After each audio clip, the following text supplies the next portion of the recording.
Hello students, good morning. आज हम पढ़ेंगे structure of anther and mail gametophyte. Structure of anther. Structure of anther, देखो structure की जो एंथर की जो स्ट्रक्चर होती है वो इस टाइप की होती है। जो एंथर की स्ट्रक्चर है उसको 3 पार्ट में डिवाइड किया गया है।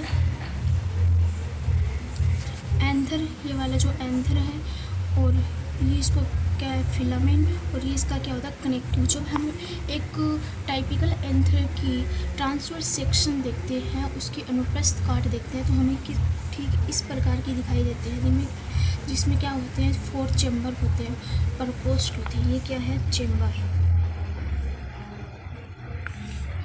ठीक है, एक बार फिर से देख लो। Structure of anther. एंथर जो है उसकी स्ट्रक्चर हम किसी भी एंजियोस्पर्म प्लांट में देखते हैं तो इस प्रकार की दिखाई देती है। जो ये इसका क्या होगा, एंथर, ये इसका कनेक्टिव होता है, ये इसका क्या होता है, फिलामेंट होता है। फिलामेंट के द्वारा ये किसी भी माइक्रोस्पोरेंजिया के अंदर क्या होती है, लगे रहते हैं। किसी भी एंजियोस्पर्म के प्लांट के एंथर की स्ट्रक्चर हम देखेंगे तो टाइपिकल एंथर इस प्रकार के, प्रारूपिक एंथर की स्ट्रक्चर इस प्रकार की दिखाई देती है। अब हम इसका ट्रांसवर्स सेक्शन देते हैं, इसकी अनुप्रस्थ काट को देखते हैं तो हमें इस प्रकार दिखाई देती है। अनुप्रस्थ काट कैसे होती है, मान लीजिए ये कोई सेल है, ठीक है। अब इस सेल को हम या तो इस प्रकार से काटें या फिर इसको इस प्रकार से काटें। ये इसकी क्या होती है, अनुप्रस्थ काट होती है। Development of स्टेमन and microsporangia. Development of स्टेमन and microsporangia.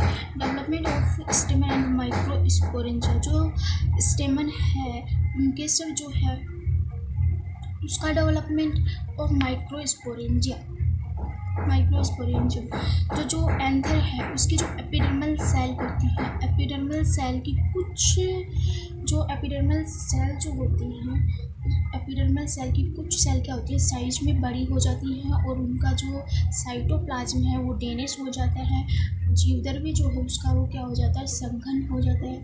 केंद्रक है वो साइज में बड़ा हो जाता है, और सेल का आकार भी क्या हो जाता है, बड़ा हो जाता है। इस प्रकार की जो सेल है वो क्या कहलाती है, आर्चीस्पोरियल सेल कहलाती है। इसमें क्या है, अनडिफरेंटेड टिश्यू है। ये जो है ये एंथर की एपिडर्मल सेल है। अब हम इस एंथर को इस प्रकार से काटेंगे तो इस प्रकार की दिखाई देगी। अब एपिडर्मल सेल जो है उसकी कुछ सेल क्या करती हैं, आकार में बड़ी हो जाती है। उसका साइटोप्लाज्म जो है वो क्या होता है, डेनिस हो जाता है। न्यूक्लियस जो है आकार में बड़ा हो जाता है, और ये कुछ अलग प्रकार की अन्य सेलों से कुछ अलग प्रकार की दिखाई देती है, तो इन्हें क्या कहते हैं, आर्चीस्पोरियल सेल कहते हैं। अब जो ये आर्चीस्पोरियल सेल है इनमें क्या होता है, पेरिक्लिनल डिवीजन होता है। मान लीजिए ये कोई एक सेल है और इसमें पेरिक्लिनल डिवीजन किस प्रकार से होगा, इस प्रकार से। ये एक सेल है, इस सेल से फिर क्या बन जाएंगे, 2 सेल बन जाएंगे।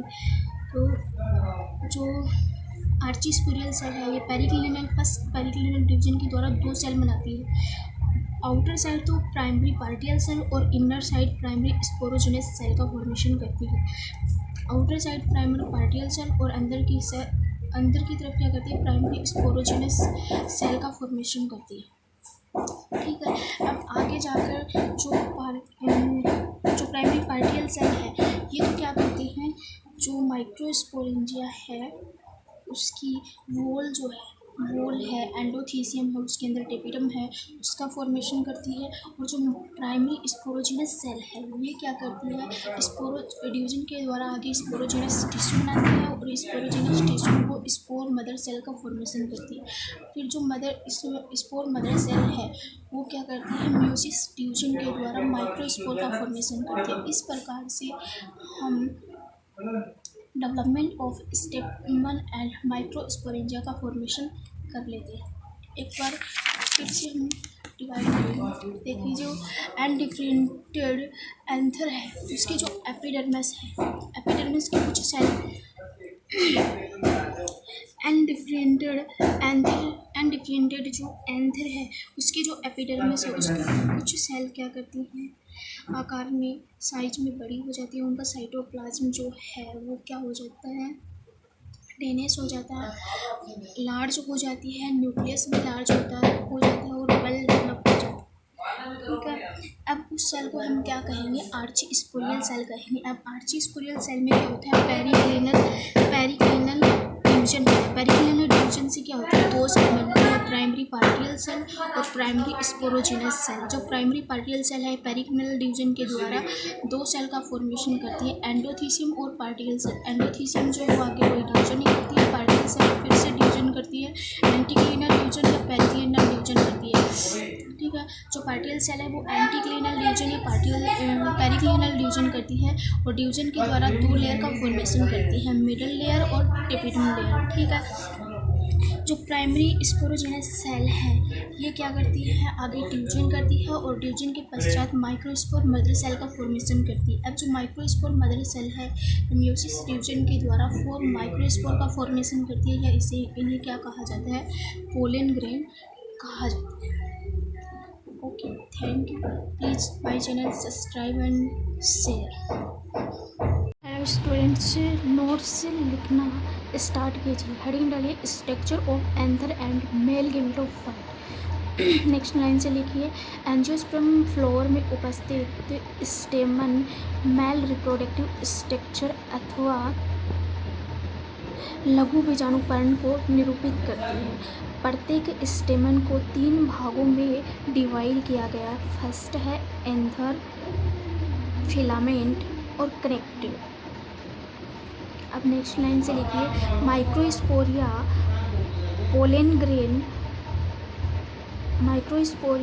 पोलन ग्रेन एंथर में बनते हैं।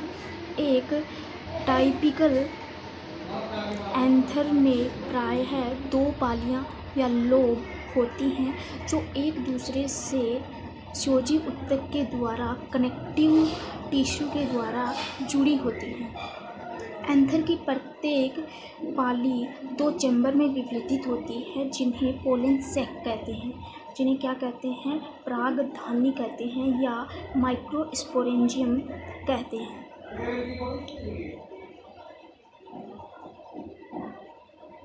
अब नेक्स्ट लाइन से लिखो, इस प्रकार दो पाली युक्त या बाई लोब्ड एंथर डाइथीसियस कहलाते हैं, द्विकोष्ठी कहलाते हैं तथा कुल मिलाकर इनमें चार माइक्रोस्पोरेंजिया होती हैं। ऐसे प्राप्तकोश को टेट्रास्पोरेंजिएट एंथर कहते हैं, चतुस्विजाणुधानी कहते हैं। एग्जाम्पल है मालवेसी कुल के सदस्य। अब हेडिंग डालिए, डेवलपमेंट ऑफ स्टेमन एंड माइक्रोस्पोरेंजिया। इसमें लिखिए, एक पारूपिक टाइपिकल स्टेमन का डेवलपमेंट थैलेमस पुष्पासन के ऊपर कुछ मेरिस्मेटिक सेल के एक्टिव हो जाने के कारण होता है। एक टाइपिकल स्टेमन इंकेसर का डेवलपमेंट थैलेमस के ऊपर कुछ मेरिस्मेटिक सेल के सैकिलिया एक्टिव हो जाने के कारण होता है। नेक्स्ट लाइन से लिखिए, ये मेरिस्मेटिक सेल बार बार विभाजित होकर असंख्य कोशिकाओं का एक समूह बनाती हैं। ये सेल्स वर्धिकर दो पालियों में विभेदित होती हैं। प्रत्येक पाली से दो प्रकोष्ठ डेवलप होते हैं। इस प्रकार एक पोलन चेम्बर विकसित हो जाता है। इसके बाद धीरे धीरे कोशिकाओं के नीचे की ओर कुतंतु फिलामेंट का विभेदन होता है एवं एक पारूपिक स्टेमन का कंप्लीट डेवलपमेंट हो जाता है। एंथर का डेवलपमेंट यूस्पोरेंजिएट टाइप का होता है।